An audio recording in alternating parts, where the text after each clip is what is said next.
Coach Vick. Yeah, today was tough. We definitely expect to, lose by that wide of a margin. Started out slow.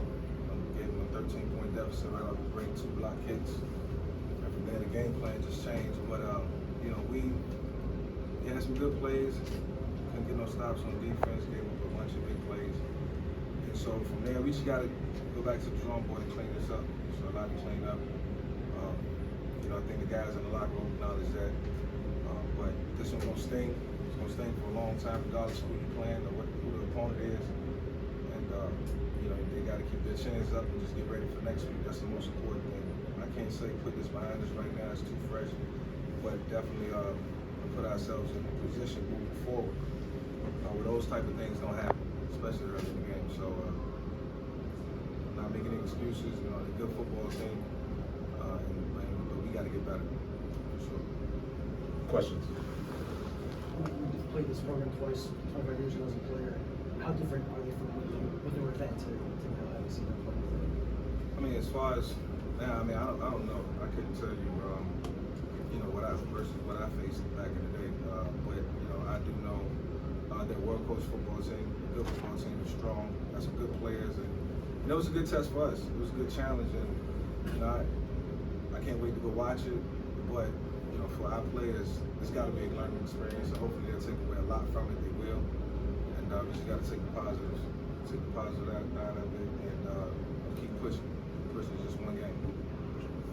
John, I'm a little draft for the US. Most HBCUs are often overlooked at the end of the degree.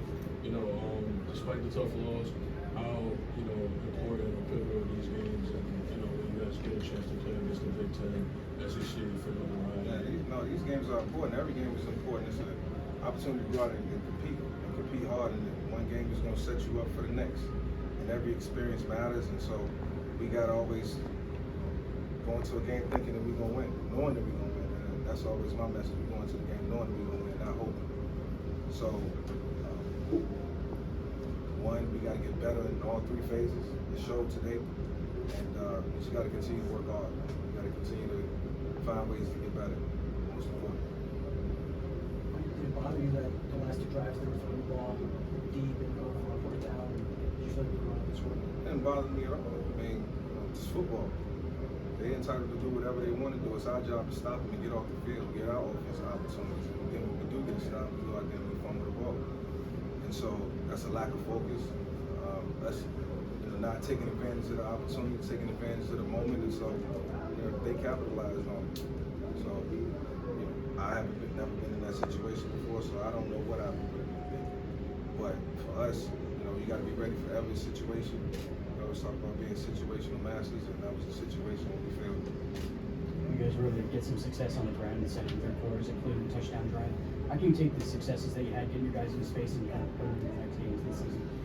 Yeah, well, obviously running the football is something that we want to do. We want to always try to get K1 going. But when you fall to these type of deficits now, that you gotta slow it down. You gotta try to go tempo and try to find ways to get first downs and move the ball. We was at a disadvantage in a lot of situations, and so moving forward, you can't create those type of deficits. Every game is not going to be like last week. We're going to be able to come back and pull it out. It's a good football team over there, and so regardless of what conference they in or the status of that team, it's still an opportunity to compete at a high level, getting reps. Every rep is important. And so, we got to learn from this one, for sure. Kind of following up on that, are there, I know it's early, but are there any positives you can take away from something like this? There got to be positive, not everything. Yeah. I think we was moving the football. We was moving the ball. We had some good play calls, missing things.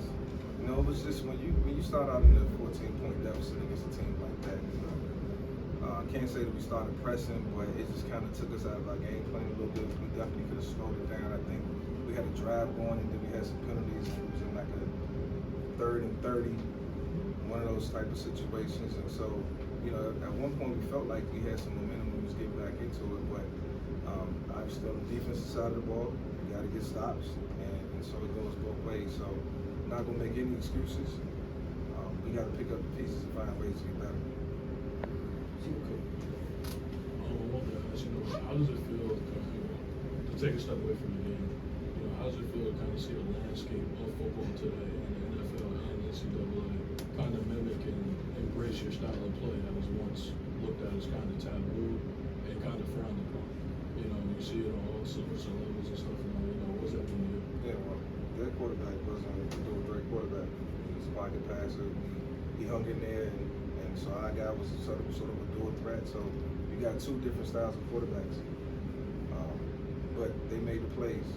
They was more consistent in the run game. They made plays in the passing game, and we're not gonna make any excuses for the things that we didn't do well. Playing football, you got to execute on all levels, and you got to find ways to do it right. And there's just no in between, or things are gonna get out of control. You're gonna get beat. So we're not in the business of losing. We're in the business of winning, and that's just what it's gonna be moving forward. Two more questions. Seemed like you and Greg had a nice exchange at the post-game handshake. Just what did you guys say? What do you say to you? Oh yeah, I love Greg. Got a lot of respect for him, the way he coaches, philosophy, and so coaches always offer advice, offer help behind closed doors. And he's just another guy that I can reach out to if I ever need to. But in the situation I'm in, it's for me to learn from my mistakes, learn ways to get better, find ways to get better, find ways to win football games, and get tougher and get stronger as the season goes on. And that's what football is all about. Thank you.